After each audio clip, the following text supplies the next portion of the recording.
warahmatullahi wabarakatuh. Jumpa lagi dengan Miss Tetin Febrina atau Miss Tetin. Masih dalam pembelajaran Ilmu Pengetahuan Sosial atau IPS.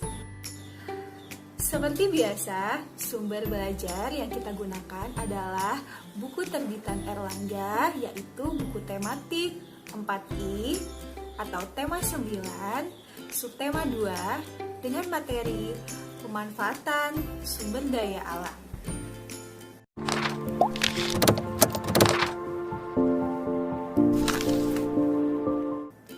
Nah, masih ingat kan apa itu sumber daya alam? Atau sudah ada yang lupa? Miss ingatkan lagi ya, apa itu sumber daya alam? Di tema sebelumnya kita sudah mempelajari tentang sumber daya alam. Sumber daya alam adalah segala sesuatu yang berasal dari alam atau yang ada di bumi yang bisa dimanfaatkan oleh manusia dalam memenuhi kebutuhan hidupnya.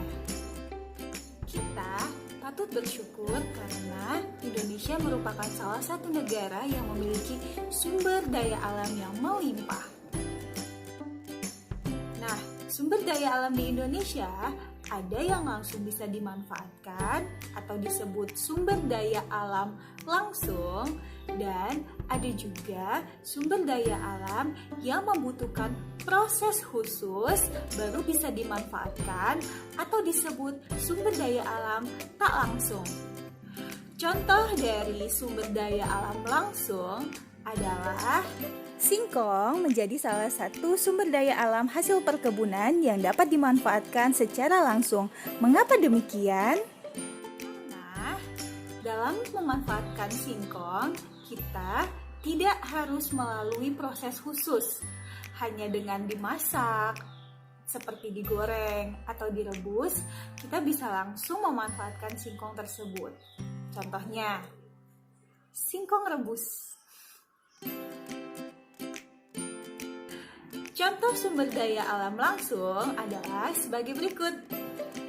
Sinar matahari, udara, buah-buahan dan sayur,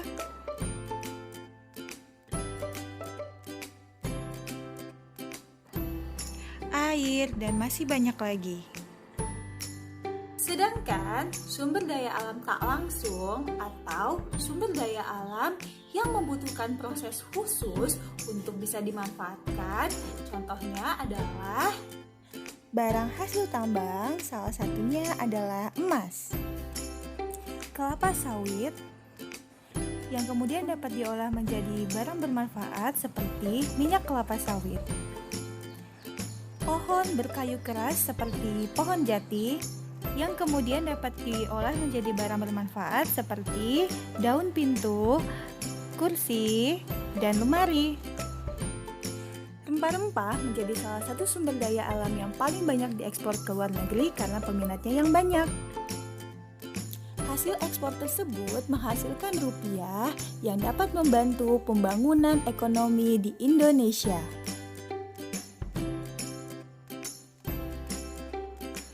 Mari kita jaga dan manfaatkan sumber daya alam yang ada di Indonesia dengan sebaik-baiknya, agar kelak anak cucu kita bisa juga menikmati dan memanfaatkan sumber daya alam yang sudah ada di Indonesia.